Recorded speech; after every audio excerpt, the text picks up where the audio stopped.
Hi, my name is Susie and this is a travel bag. Today we're going to talk about the Linq.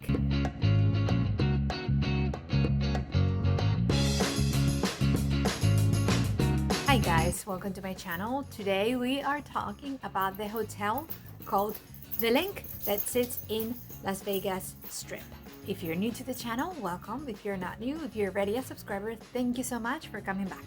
So I had the opportunity of staying in the hotel The Linq in Las Vegas Strip back in August in the middle of this pandemic, and I wanted to share with you a little bit about my experience staying over with them, a little bit about the layout of the room, the hotel itself, the amenities you can find, the casino, everything, the surrounding areas around the hotel itself, and just share all my thoughts as I stayed in this hotel. Okay, so the hotel is extremely convenient for two main reasons. The first one that is incredibly important is the value. It's one of the more affordable hotels in the Strip, and the facilities are really nice. Okay, so I think I ended up paying with the fees, all the extra additional fees that you have to pay for when you stay in Vegas that are not really part of the hotel itself, it's more part of the city, taxes and stuff. I think I ended up paying $85 in the middle of August, in the middle of, vacation season. I think it was great. This was a work trip, and my company chose this hotel because it had access through the back to the conference center, which is the main reason why me and my peers, my coworkers, were there in Vegas in the first place. I have a couple videos on my other channel. I will put them up here so you can go check them out, and they will be in the description box below as well. But you can sort of see me walking through the hotel and kind of walking around the room as well. I can tell you that the facilities downstairs, there's a casino, there's a restaurant, and there's a coffee shop, and then there's like a store with like water, snacks, things like that. It's pretty minimal. There's not a lot there. If you choose to stay at the Linq, you have access to all the other casinos and all the other restaurants in Vegas, so I don't think that is an issue. But if you do not want to leave the hotel, this is probably not the hotel for you, because again, the casino is just not extremely fancy. There's not a lot of slot machines or tables to gamble. So if that's the main purpose of your trip, you probably should stay somewhere else. Again, you have access to any other casino though. It's not like, walking into another casino is limited attendance. You can they're not going to charge you to walk into another place to gamble. So for what it's worth, I didn't think this was a downside of staying at the Linq. There's just one place where you can get coffee in the mornings, and it's kind of like at the bottom of what they call the towers, the main elevators going towards the left. There's always a very long line in the mornings because it's the only place without leaving the hotel where you can get coffee. So, and coffee there gets expensive. I think I paid for like a latte. I think it was like $7 or $8 just for the latte. So if you want any other additional bagels, they have all sorts of like pastries. You pay for that, obviously. But I didn't have anything other than the coffee in the mornings because my breakfast was covered at the conference event, so I didn't have to use it. Now the pool, I went to check it out. I went to see it. It's small, and for how large the hotel is, it's really small.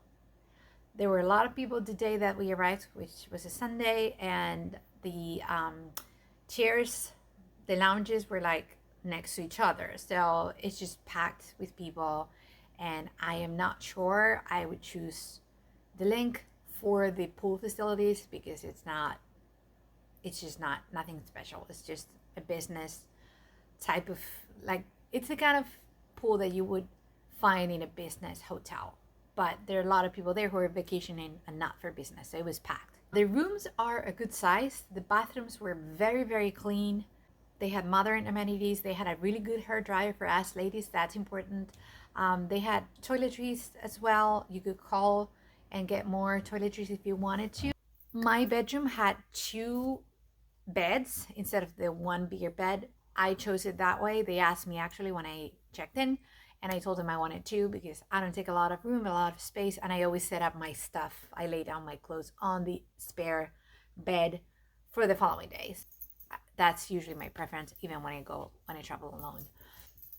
They don't have a closet per se.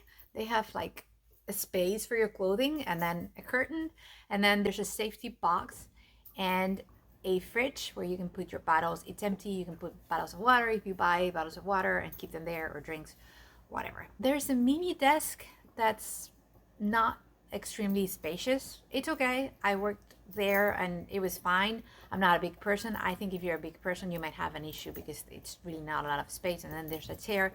What I did when I was utilizing the room itself, I pushed the chair against the wall so that I could go around more conveniently.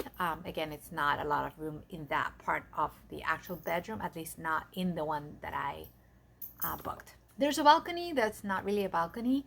Mine was overlooking the pool. The hotel itself is kind of like, it's off the strip, but there's like an alleyway that goes down to the hotel. So you're not gonna see the strip, I don't think, from any of the bedrooms. There might be some where you see the strip, but I don't think, the way that it's laid out, that you would see the strip itself. Now, I want to talk to you about the check-in. The check-in was interesting because they have machines where you can actually do your check-in, and I was trying to do that as I arrived with my driver's license. I could not because I arrived before 4 p.m., so I had to go to the counter and check in that way, and I had to pay extra because I think it was 9 a.m. when I arrived. So I needed to pay that money. They didn't charge me for the full day. They only charged me for the hours that I was using it, and I think it was $45 or $50. So even that, I thought it was conveniently priced. There was another option when you're doing the check-in in the machines where you can actually ask them to call you if they have a room available. But the people who work at the check-in desk, they were there not really helping any other clients. There were like 4 or 5 of them, so I just went in there and I checked in directly with one of the people. So they were very helpful. And then on the way out, the day that I was leaving, I just left my keys and I told them I'm checking out. And then they gave me my invoice and everything. And it was really, really easy to check out. It was 4 a.m. The guy that was there was very helpful and very efficient. So I can't complain at all. The one thing that's happening with most hotels these days during COVID is that they don't change your sheets. They don't clean your room unless you ask for it, which I knew going into it because they had that displayed everywhere in the room and at the reception desk and everything. So I wasn't concerned. It was just me, and I was staying just 3 nights. I was staying only 3 nights. So I didn't think it was a problem. I had plenty of towels, and I thought if I use them all, maybe I can call, the day before I leave to get more, but I didn't have to because I had plenty of them. So I don't think I even used all of them. I think I had 4 big towels, 4 smaller towels. I had plenty, so that wasn't a concern whatsoever. Now, would I recommend you guys stay at the Linq? I would. I have stayed prior to this trip. I stayed for another business trip at the Bellagio. It's obviously a different kind of hotel, much, much nicer. However, when I stayed at the Bellagio, it was not during COVID. It was way before COVID. COVID didn't even exist, and they didn't clean my room for the 3 nights that I was there, and I complained several times. So my customer service experience at the Bellagio was not good, even though it's a much, much better hotel, and I believe my company paid $300 for each night over there at the Bellagio. So I don't think I would stay again at the Bellagio, and I would stay again at the Linq because I think it's really convenient. It's like right in the middle of the strip, right next to Paris, right next to Harrah's. It's just in a great place. If you're working in the conference center, you don't even have to get out on the street. You just walk through the back. You can access the train, the little train that goes around Vegas as well from the same hotel. You don't even have to leave the hotel. So I think all in all, it's really, really convenient. It also has access to like another alleyway on the other side of the hotel where you can actually ride. There's many stores there and restaurants and beer places and coffee places there. You have to get out of the hotel. It's right there, kind of like hiding. It's kind of like a pedestrian street. And then at the very end of that, you see the Ferris wheel. the high roller, which I had the opportunity to go on. And if you check my videos, you will see me going on the high roller. Another great experience. I highly recommend you do the high roller if you go to Vegas. So this was my review of the Linq at the Las Vegas Strip.